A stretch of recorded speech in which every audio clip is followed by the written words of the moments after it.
শুধু বাংলা নয়, ভারতের বিভিন্ন ভাষায় গানে সুরের মায়াজাল সৃষ্টি করে যে কজন বাঙালি সুনাম অর্জন করেছিলেন তাদের মধ্যে প্রখ্যাত সুরকার দুর্গা সেনের নাম অনায়াসে করা যায়। বঙ্গদেশের অতুলনীয় সঙ্গীত সম্পদের আস্বাদ তিনি গ্রহণ তো করেইছেন, উপরন্তু বিভিন্ন ভারতীয় সঙ্গীতের রসও তার সৃষ্টিতে পূর্ণ মাত্রায় ভাস্বর হয়ে উঠেছে। এছাড়াও যাত্রা জগতের সর্বশ্রেষ্ঠ দুটি পালা প্রযোজনা নটি বিনোদিনী এবং মীরার বধুয়াতে তার সুরের মায়াজাল বিস্তৃত হয়েছে যাত্রার আসরে।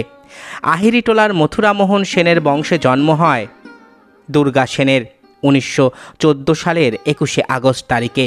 বাবা স্বর্গীয় উপেন্দ্রনাথ সেন নিজে ছিলেন একজন গায়ক এবং কাশিমবাজার রাজবাড়ি সহ বহু উল্লেখযোগ্য স্থানে তার গায়কির খ্যাতি ছিল প্রচুর পরিমাণে। দুর্গা সেনের আসল নাম ছিল দুর্গা দাস সেন। বাল্যকালে পিতার কাছেই সঙ্গীতের পাঠ নেন। কুমার রাধাপ্রসাদ ইনস্টিটিউশন থেকে প্রবেশিকা পরীক্ষার পরেই তার পিতৃবিয়োগ হয়। পিতৃদেবের তিরোধানে দুর্গা সেন দিশেহারা হয়ে পড়েন। স্বাভাবিক জীবনযাত্রাও যথেষ্ট ব্যাহত হয় তার। গানের নেশা তখন প্রভাব বিস্তার করেছে পূর্ণ মাত্রায়। কয়েকটি টিউশনি করতে থাকেন। এই সময় অনেক বাধা বিপত্তির এরপর তিনি ওস্তাদ জমিরুদ্দিন খাঁর ছাত্র বরানগরবাসী স্বর্গীয় ভোলানাথদের সংস্পর্শে আসেন এবং তার শিষ্যত্ব গ্রহণ করেন। শাহেনশাহ রেকর্ড কোম্পানি কলকাতায় শাখা সৃষ্টি করলে তিনি নিজের ছাত্রী বিভা সেন সহ একটি দ্বৈত কণ্ঠের গান রেকর্ড করেন।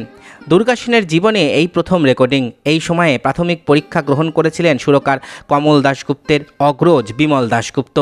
ব্রডকাস্ট রেকর্ড কোম্পানি কলকাতায় শাখা খুললে সেখানে প্রধান শিক্ষক হলেন বিমল দাশগুপ্ত। সেখানেই তার সহকারী হলেন দুর্গা সেন। এখানকার কর্মসচিব ধীরেন্দ্রনাথ মুখোপাধ্যায়ের লেখা একটি গানে সুর সংযোজন করলেন দুর্গা সেন। সেই প্রথম সুরকার রূপে তার প্রতিষ্ঠা। এর কিছুকাল পরেই বিমল দাশগুপ্তের মৃত্যু হলো।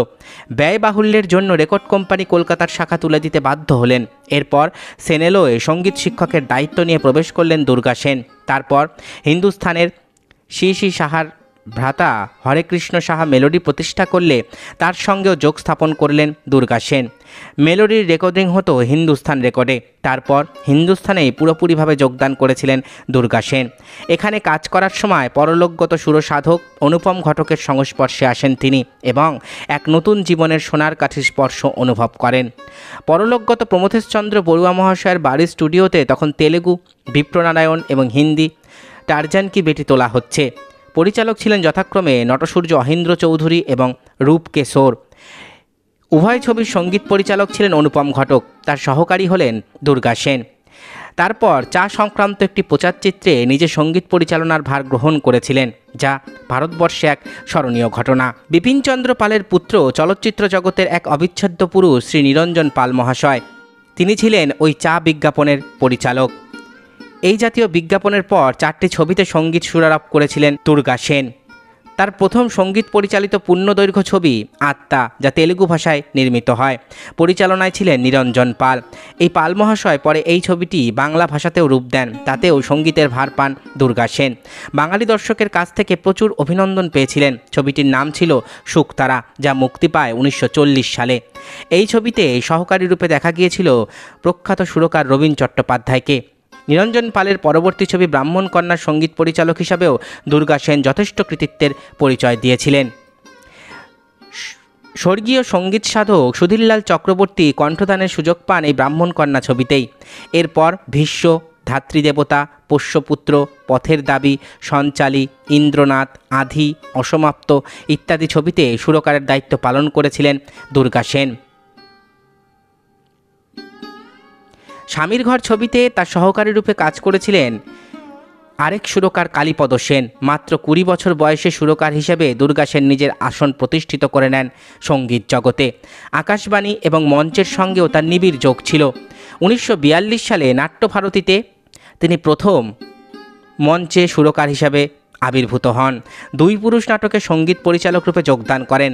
নাট্যভারতীতে পথের ডাক, রংমহলে নিষ্কৃতি, চাঁদ বিবি, জীবন সংগ্রাম, মিনার ভাই শ্রীমতী, কালো টাকা, পিতাপুত্র, সারথী শ্রীকৃষ্ণ, দেবত্র, মহানায়ক শশাঙ্ক, স্টার থিয়েটারে শকুন্তলা, জাতিচ্যুত, সূর্যমহল, রাজনর্তকী, শ্যামলী, পরিণীতা, শ্রীকান্ত প্রভৃতি নাটকে সুরের পরশ বুলিয়ে দিয়েছেন দুর্গা সেন।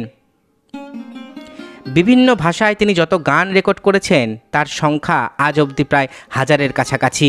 বিভিন্ন রেকর্ড কোম্পানিতে সঙ্গীত শিক্ষক থাকাকালীন যে সমস্ত খ্যাতিমান শিল্পীদের তিনি গানের পাঠ দিয়েছেন তাদের মধ্যে রয়েছে স্বর্গীয় কুন্দনলাল সাইগাল, হেমন্ত মুখোপাধ্যায়, সন্তোষ সেনগুপ্ত, ধনঞ্জয় ভট্টাচার্য, জগন্ময় মিত্র, তরুণ বন্দ্যোপাধ্যায়, দ্বিজেন মুখোপাধ্যায় ও দ্বিজেন চৌধুরী, সমরেশ রায়, ধীরেন্দ্রচন্দ্র মিত্র, সতীনাথ মুখোপাধ্যায়, শ্যামল মিত্র, রবীন মজুমদার, অসিত বরণ, অপরেশ লাহিড়ী, সত্য চৌধুরী, সুধীরলাল চক্রবর্তী, গৌরী কেদার ভট্টাচার্য, অখিল বন্ধু ঘোষ, মৃণালকান্তি ঘোষ, ভবানীচরণ দাস, শচীন গুপ্ত, বেচু দত্ত, পান্নালাল ভট্টাচার্য, বিমল ভূষণ, সন্ধ্যা মুখোপাধ্যায়, উৎপলা সেন, সুপ্রভা সরকার, সুপ্রীতি ঘোষ, প্রতিমা বন্দ্যোপাধ্যায়, বাঁশরী লাহিড়ী, সাবিত্রী ঘোষ, গায়ত্রী বসু, বেলা মুখার্জি, মীরা চট্টোপাধ্যায়, রত্না গুপ্ত, কুসুম গোস্বামী, রাধারানী দেবী, বাণী ঘোষাল, রমা মুখার্জি এবং আরও অনেকে। এছাড়াও যাত্রা জগতের কিংবদন্তি অভিনেত্রী বীণা দাশগুপ্তাও কয়েক বছর তার কাছে সঙ্গীতের তালিম নিয়েছিলেন বলে জানা যায়। যাত্রা জগতের সঙ্গে দুর্গা সেনের সম্পর্ক ছিল অটুট। নট্য কোম্পানির নটি বিনোদিনীতে তার সর্বশ্রেষ্ঠ সুর সংযোজনা। এছাড়াও তিনি সুর দিয়েছিলেন অগ্রগামীর মীরার বধুয়া যাত্রাপালায়, যা আজও ভাস্বর হয়ে আছে। এছাড়াও বেশ কয়েকটি পালাতে সুর সংযোজনা করেন দুর্গা সেন। সঙ্গীত তাপস দুর্গা সেনের যথেষ্ট দক্ষতা ছিল খেলাধুলা এবং সাঁতার কাটায়। ভ্রমণের মধ্যেও তিনি অপার আনন্দ বোধ করতেন। ভীষণ মিশুকে প্রকৃতির মানুষ ছিলেন দুর্গা সেন। চলচ্চিত্র জীবনে 14টির মতন ছবিতে সঙ্গীত পরিচালনা করেছিলেন তিনি।